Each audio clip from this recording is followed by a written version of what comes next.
So finally we have a second episode of Leftover Junk. Only took about 6 or 7 months.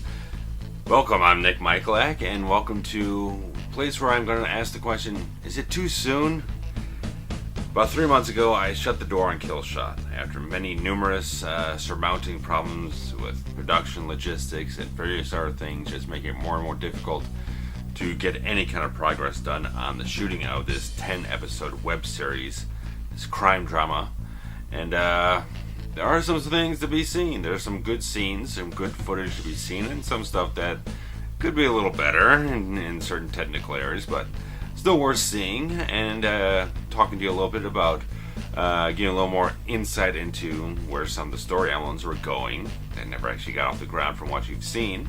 But just give you some context of some of the things you saw in the trailers and so on and so forth. I'm going to be featuring 3 different scenes in this episode. You're going to see me acting in it, but you're going to get a good amount of the 3 leads of the series, Stevan Vujic, Sugarman, and Nick Doetsch. And we're going to start out with the first scene here, obviously. Comes from the 3rd episode. It was going to be the first of 3 flashback episodes. This one was focused on the characters of Graham and Lou. It was a flashback to pretty much about the time that they first got to know each other and didn't care for one another, but flashback to a time when they were working for a San Francisco Chinatown crime lord named Zhang, and the two of them are kind of teamed up in this situation that neither of them Lou's doesn't care for Graham at all, thinks he's a psycho for various good reasons. There was an opening scene that was never shot. The opening scene of the episode was Graham flying off the handle and killing a crooked FBI agent, and that sets up sort of what goes on in this scene that I'm going to show you here. That it's got a little more subtext behind it. That the intention of the scene, once you understand where things are going, this would be the sort of thing you would go back and watch a second time and understand pick up on little things here and there. But the whole situation is that Lou and Graham are going off to supposedly take out this guy that's betrayed the organization. But in reality, Lou has been given the task of eliminating Graham. So he's setting up Graham into the situation where he's going to lead him into a secluded area, take him out, but ultimately things would not go along according to plan, and so on and so forth. But this scene here is right smack dab in the middle of what would have been the episode. The two of them in the car going to the destination, and there's a little bit of missing connective tissue, so you'll probably see a little bit of a fade out and fade in this scene that ends with one part and goes into another one where they enter into a parking garage and just have the final tag of the scene. So there's a certain amount of tension, a certain amount of things. You'll pretty much get the idea. It's a good feel for the characters. First real good feel you get for where these guys are coming from, where they're going, and so on and so forth. But Michael and Steve did a really good job in this scene. I was very happy with how it was shot and how they performed in the scene. And I got the shots inside the car while I was driving using a suction mount, which is coming in handy. I originally bought it to use in the Fixer for a lot of the scenes that I kind of want to emulate back from the Miami Vice pilot episode, from the In the Air Tonight montage, whatnot, that sequence. But regardless of that, here's the scene. Watch it, enjoy it, see what these actors are kind of cooking up with these 2 characters, and enjoy it.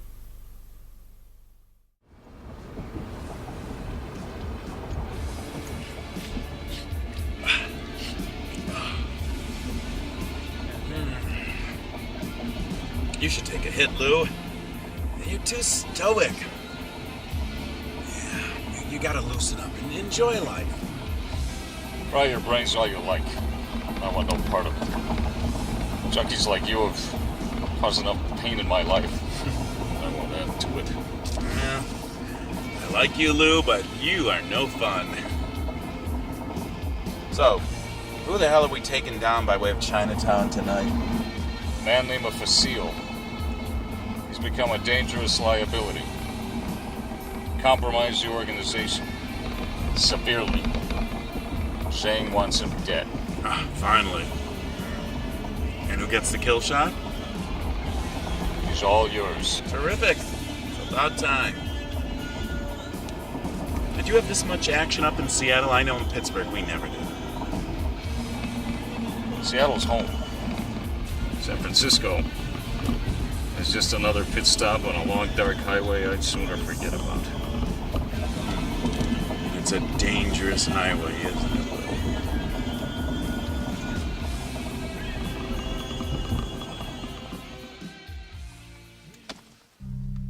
One moment defines us. Something happens in our lives and it just drives us. I was a soldier and I saw cities burn and I saw men cut down by automatic gunfire. And that sparked something in me that I cannot explain. And I don't want it to extinguish. What was your moment, Lou? None of your damn business.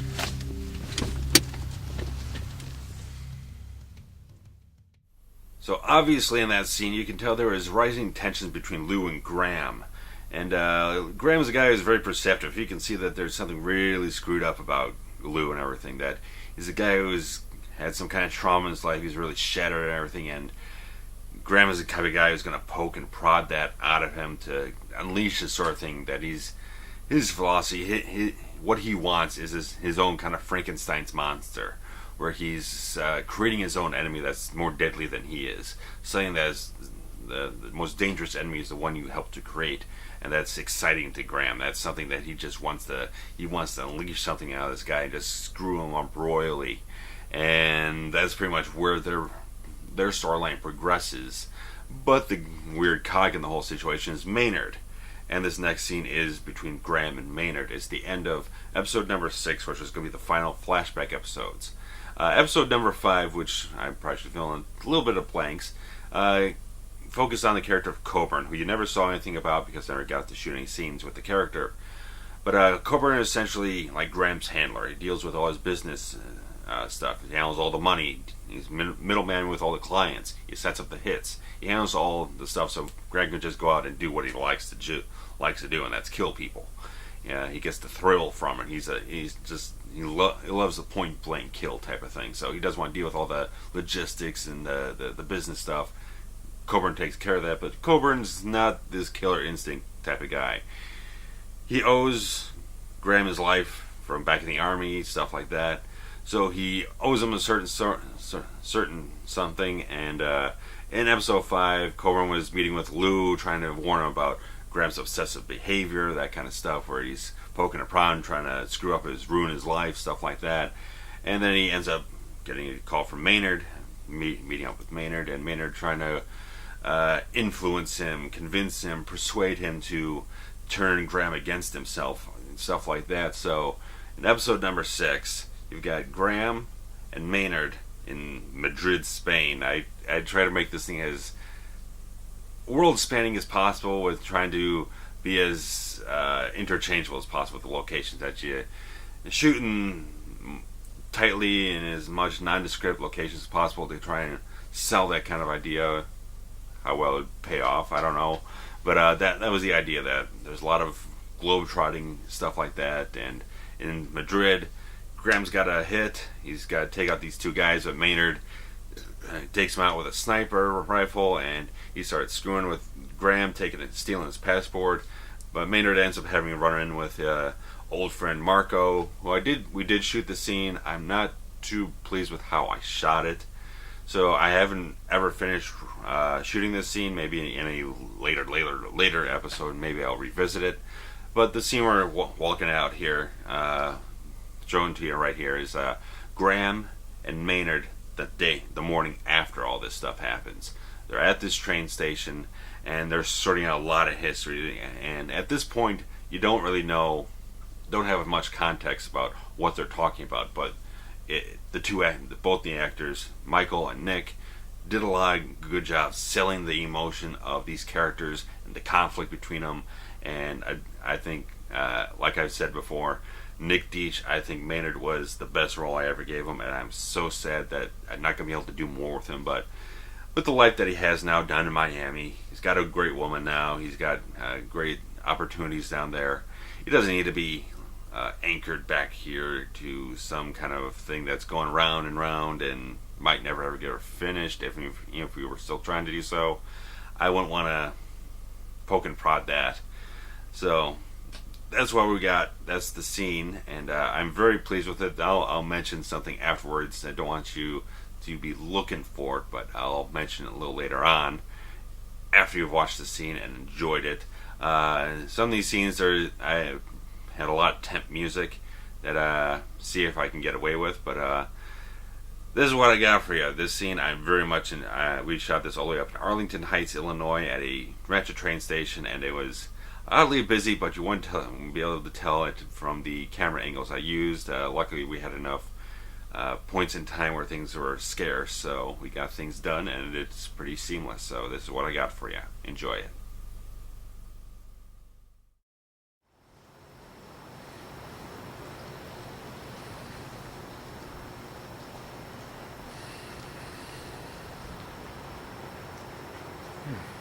I ought to kill you right here.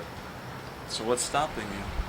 You've never let consequences get in the way before. I'm not getting arrested over your ass. It really burns your hide to know that I'm better than you. That's why you tried killing me after you finished training me, right? No denial? No cheap deflection? You are an arrogant annoyance. That's the best you've got. You really have lost a few steps. Those narcotics really do slow down your wits after a while. So what is this, payback for Japan? You think this measures up to weeks of running around the land of the rising sun? Hiding out in the dankest, filthiest pits while dodging the lethal intent of the Yakuza? I was shot, slashed, beaten to shit and run ragged, escaping them. Payback? Hardly. Well then what is this? It's a surprise. Maybe you'll figure it out one day. It's a big world, Maynard. There are a lot of dark, shadowy places where I can get the better of you, and it's not going to be with some damn sniper rifle. Yeah? Well, I just put a bullet in someone that I once considered a friend. Someone who hardly deserved it. What in the hell do you think I'm gonna do to you?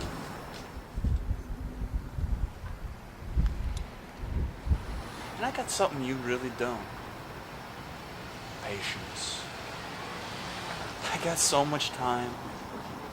Time to plan. Time to enjoy myself. But right now, it's time to go.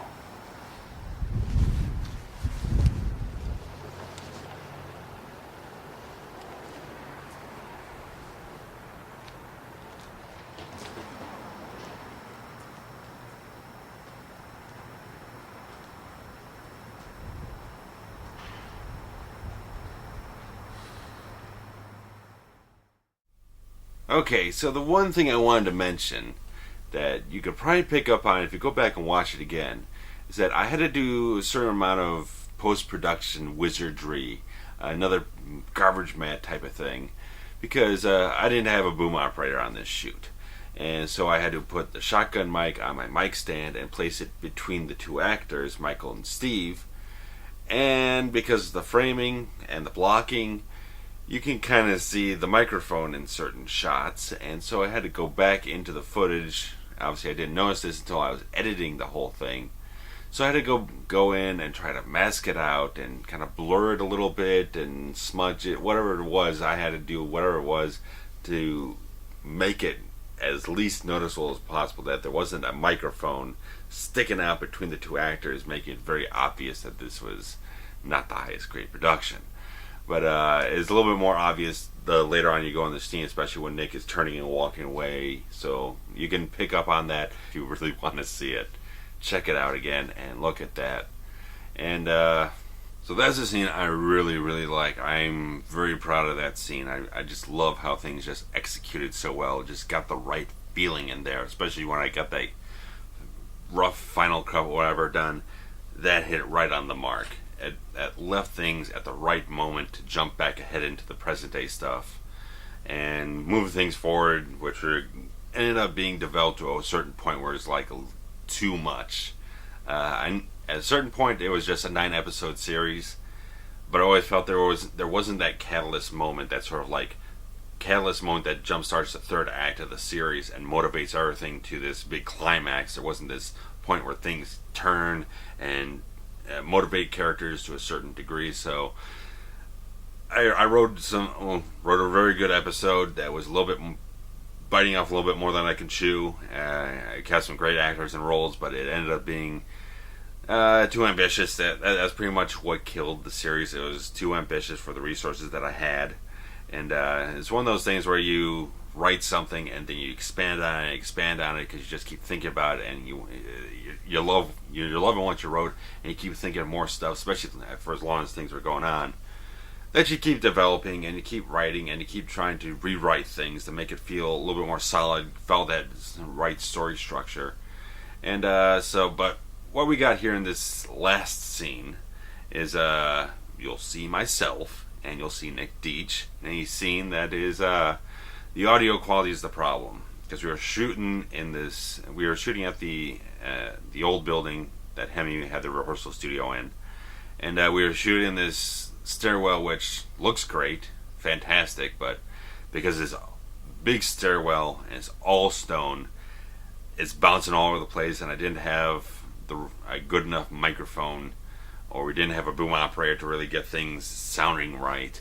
And I kind of figured either A, we were going to reshoot it, or try to do ADR. I wasn't sure which, depending on whatever we had available for Nick Doetsch when things got to a certain point, whatever it was. But I added a whole scene together. It was an interesting night, because we were trying to get things done at a certain point in time, because this was like middle of the week, at night, late at night, and it was getting to a point where it's a little tough to do what I had to do at the end of the scene, the physically demanding part. But I got to it. But I still felt that, because no disrespect to Trent, he's not a regular camera operator. But I mean, if I could be in front of the camera and behind the camera operating things, I know things would be more to my liking in terms of how things were shot, framed, stuff like that, staged. But you can only do so much with what you have, and Trent did as good a job as he possibly could with what he could do. But it's a good scene, and it's interesting. But well, I guess there needs to be a little bit of setup. I know this one's going on a little longer, but the setup for the scene is that in this episode, I'm playing a jewel thief called Axel, who is a good friend of Lou's. And at this point in time, whole episode pretty much goes along by Axel has to conclude business with a crime boss named Michalak, who was part of the episode beforehand, big cog in that whole thing, the Catalyst episode for the third act of the series. And there's a certain betrayal that happens, people get shot and killed, but Axel and Lou, they're in on the thing. And Axel has to deliver a certain message to Lou about finding out the truth about why the love of his life, Cassandra, was killed. And it all seems innocent enough. It seems shady, but it doesn't seem like Axel's doing anything unscrupulous. But in this scene, you get revealed that things are not quite as they seem. There's certain deception involved, but Axel's still doing everything with the best of intentions. But he doesn't see what's coming, and it's a fun scene. It's a nice scene, despite the audio quality. Hope you enjoy it, and I'll be back shortly.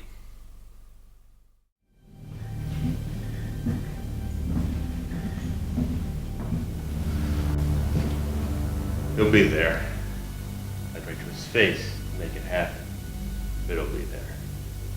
If he knew this came from me, he'd hunt me down. I want his anger directed elsewhere. Hope this does what you say. As other than just suicide as it is. Truth. Maybe I'll hold him back. He'll get it. After that, it's all in the hands of fate. You sure you don't want the cash? I say yes. Smoke and kill. Did you actually need one at all? No. I don't cheat on my intentions with the payoff. Especially if it doesn't come out of this alive. It's a dangerous game. No telling who survives. You won't be doing this unless you already knew. mapped out the entire scenario 100 times over from every single angle, prepared for every possible contingency. I did the exact same thing with every heist. Can't get much past you now, can we? I just want Lou, for once in his miserable life, to be vindicated of tragedy. That past haunts him enough. We can't escape our past. And you're wrong. I do have a motive.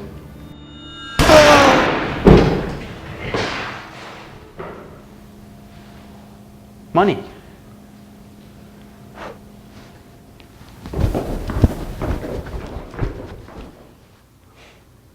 You don't steal ice from a Russian and not expect to get a bullet in the back.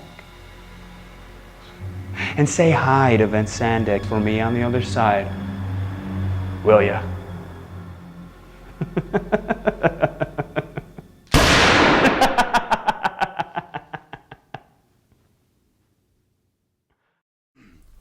So you gotta love that maniacal laugh from Nick. It's just something that he threw in there. He just wanted to release that at the end of the scene. I felt it was so good. I gotta have it in there because that does feel zany enough to be Maynard, that he'd take that much pleasure in just double crossing him all the way. And I like the scene, but yeah, on technical quality it could be a lot better. And that pretty much is the end of episode 8. And there was an episode 9.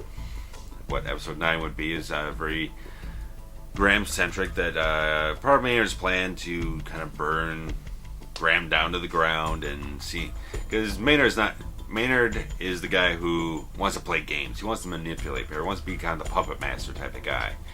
Where Graham's just like point blank kill. That's what gives him the juice. Maynard likes playing the games, likes to manipulate people, turn them against each other. He just wants to be that ultimate manipulator, that ultimate puppet master type of guy.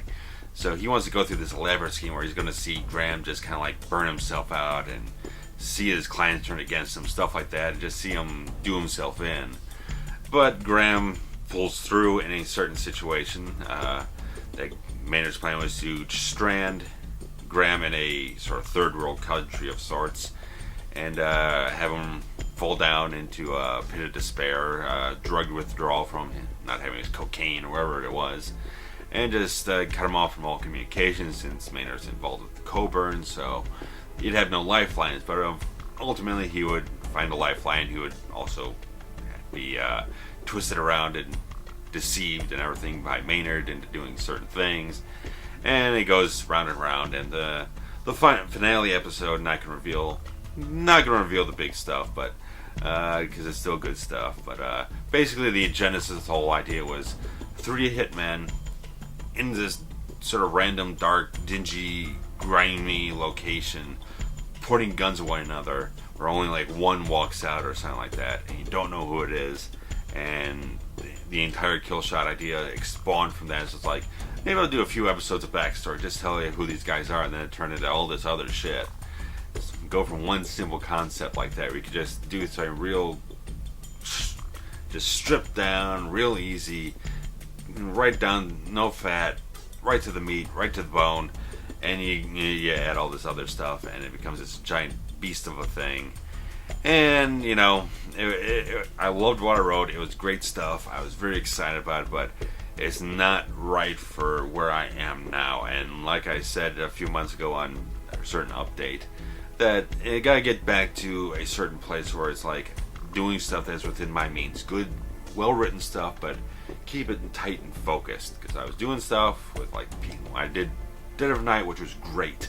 I loved Dead of Night, but I had this nice, solid, well-rounded crew with me. Everything went very, very well. I had a lot of, it felt like almost a perfectly oiled machine.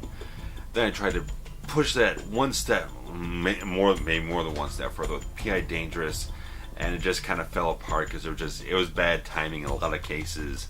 It was too big of a thing to keep together. And then I tried to do the same thing with Killshot, where I'm trying to do this sort of thing that, for whatever reason, I thought Killshot was going to be easier to do than P.I. Dangerous, and ended up not being that way. Because technically, if you read the script for P.I. Dangerous, it's very doable on a very sort of cut rate type of level, whatnot.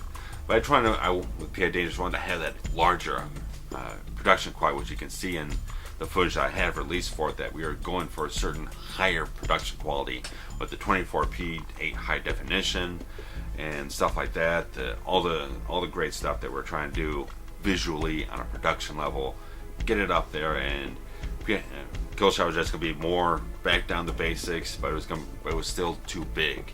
So it's volume and stuff like that. So it kind of get right back into that little space, somewhere in the range of Dead of Night, pulled back just a tad in terms of scale. So that's where I'm going for now. I am very much going back to the scripts I've been working on, and I hope that certain things will work out in life, and I'll be able to move forward with another project before the end of the year and get something out to you guys that looks really fucking great, and is going to do something really nice for us, and show you that even though we might get the fixer out, show you where that culmination was at a certain point, but then also hit you with another thing really close in not long after that, and show you where we are now. So get that nice contrast, but it's kind of a double shot saying this is the big thing that we had a few years ago that we achieved, but here's the next level. Here's where we're punching things up. So I think it could be a nice 1-2 punch type of thing. But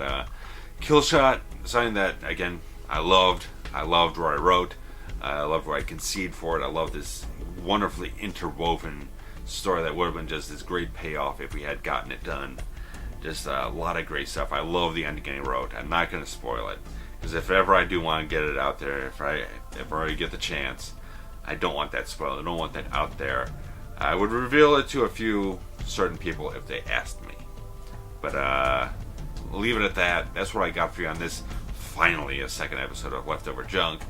And it's been too hard getting the other stuff done between Vengeance, not being able to get enough time to edit together a scene that really not much point to editing a big long shootout sequence. It's going to take probably days to put together. And the Hemi stuff where we just don't quite have the time to sit down and do this sort of retrospective type of feel on the music video from Fire in the Sky. But this is good. This is getting a little bit of content out there, and I'm proud to do that. And I hope you enjoy what you see here. So that's what I got. Leftover Junk. Finally a second episode. Hope you enjoyed it. Catch you later. Bye.